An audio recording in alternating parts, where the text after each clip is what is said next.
السلام عليكم، عاملين ايه؟ يا رب تكونوا بخير. النهارده هنعمل مع بعض وصفه حلوه قوي.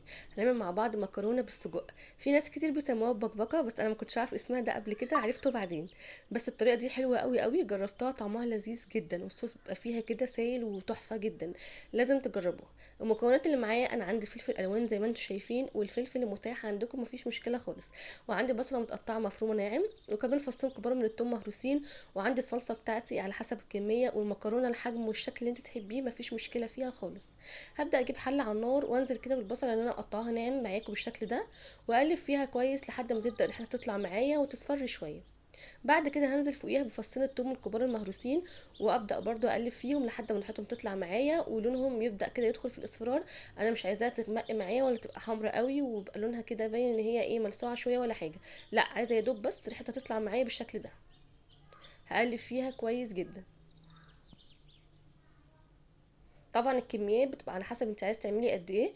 بتزودي كميه الصلصه والحاجات دي كلها على قد كميه المكرونه اللي عندك وكميه السجق كمان. يكونوا يعني متناسبين مع بعض. بس انت تقدري تعمليها من اول ربع كيلو سجق، مش تفرق خالص. انا مقطعها نصاص، ممكن تقطعي حجم اصغر لو انت عايزه، ده بالنسبه للسجق. ولو حابه كمان انك تحطيه سليم خالص، مفيش مشكله برضو، دي ترجع انت حابه تاكليه ازاي. بس طبعا بتبقى لذيذه قوي، هي صوص كده تحس ان هي يعني السجقيه كده متماسكه معاكي وعارفه تاكليها ومش دايبه في وسط المكرونه.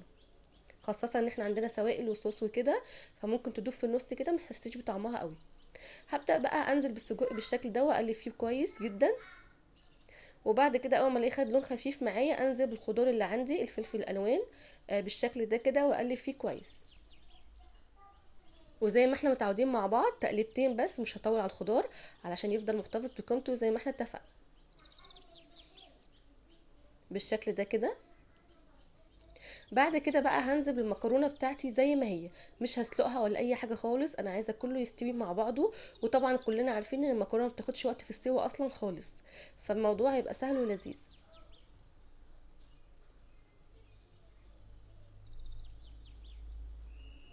طبعا حاولي قلبي بحرص شويه في بالنسبه للسجق.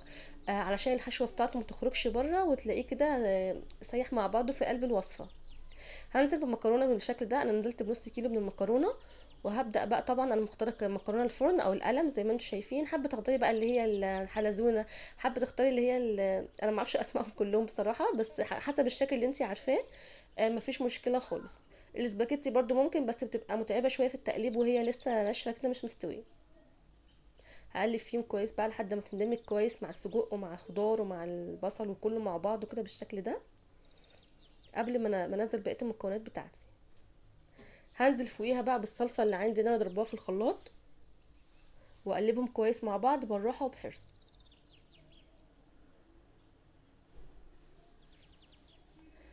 انا عامله حوالي 4 أو 5 حبات متوسطين كده من الطماطم. متناسبه مع الكميه اللي عندي. هنزل بقى بمعلقه كبيره من معجون صلصه الطماطم عشان تديها لون حلو شويه وغني كده بالشكل ده. واقلبها كويس برضو.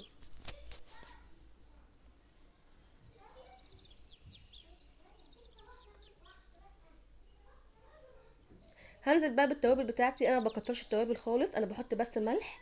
وفلفل اسود وكمون لو تحبي. ما بزودش عن كده عشان ما اغيرش له طعم الوصفه. وكمان إن حشوه السجق عندي بتكون متبله اصلا كويس قوي، فمش محتاجه حاجات كتير.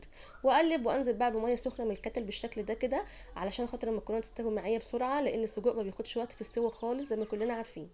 هغطيها كده كاني بس بسوي رز عادي خالص، مش هزود ميه خالص عشان ما اقولش انها مكرونه وكده. واسويها بالشكل دوت، وانزل فوقيها بمعلقه من الزيت كده عشان تديها لمعه حلوه بعد السوا. الوصفه دي حلوه قوي وتغيير كده على المكرونه العاديه اللي احنا بنعملها بالصوص الاحمر بتاع الصلصه العادي. تغيير ولذيذه قوي قوي، وكمان تغيير بالنسبه للسجق كمان انك تعملي وصفات كتير. غير التقليديه بتاعت العربيه او السندوتشات او الحاجات دي. عجبتني جدا ولذيذه واتاكلت بسرعه جدا ما شاء الله. ههدي عليها بقى خالص لحد ما تشرب ميتها بالشكل دوت او الشوربه بتاعتها. واحط عليها شياطه او اي حاجه وهدي النار كويس جدا. انا مش عايزاها تنشف تماما، عايزه يبقى فيها شويه من الصوص بالشكل ده كده بصوا. شويه كده تحس ان هي في قلب الصوص بتاعها كده، ما تبقاش ناشفه خالص معايا. هعمل جنبها بقى سلطه اللي هي المطاعم التحفه، اللي هي بتبقى متقطعه كبير كده، وانا حاطه نص كوبايه من الصلصه كده، عليها التوابل بتاعتي ملح وفلفل وكمون وبابريكا وشطه، وكمان معلقه من الثوم البودر والبصل البودر، وكمان عصير ليمونيه، وتقلبيهم كويس مع بعض، ونص معلقه بس من الخل عشان ميبقاش لاذع قوي معايا، لان انا ضايفه ليمون. واقلبهم كويس قوي مع بعض، وقطعت زي ما انتم شايفين بصل اخضر وفلفل اخضر وحبايه كده من الطماطم وحبايه من الخيار، مقطعاهم حجم كبير شويه. وهبدا بقى اقلبهم كويس مع بعض، وانزل فوقيهم بالصلصه اللي انا عاملاها التحفه دي، واقلبهم كويس. وممكن تزودي عليها نص كوبايه كمان من الميه، هتبقى عامله زي السلطه بتاعت المطاعم بالظبط، اللي بتبقى جنب المشاوي او جنب اكل بتقدم في المطاعم اي نوع. بجد بتبقى طعمها تحفه جدا جدا. جربوها تعجبكم باذن الله. هقلبها كويس بقى، وابدا احطها في طبق التقديم. وكده كمان المكرونه كمان استوت معايا في نفس الوقت بقى. اول ما خلصت هبدا اغرف معاكم الطبق. بصوا، ده الصوص اللي انا عايزاه معايا كده في المكرونه معاها. بصوا فيها شويه كده من الصوص، مش هيخليها تنشف تماما معايا، بتبقى طعمها بجد كده جوسي وتحفه جدا. جربوا الوصفه، متاكده انها تعجبكم وما تاخدش وقت خالص خالص، وكلها في حله واحده من غير دربكه في المطبخ ولا مواعين، بتعملها في كده في اوقات سريعه اللي يكون عندك ضغط فيها. واتمنى تعجبكم، وتقولوا رايكم في الكومنتات، ولو حابين اي وصفه قولوا لي في الكومنت. انا بقبل الكومنتات جدا لو في اي انتقاد او في اي حاجه. واتمنى اكون ما طولتش عليكم، والسلام عليكم ورحمه الله وبركاته، في رعايه الله وفي حفظه.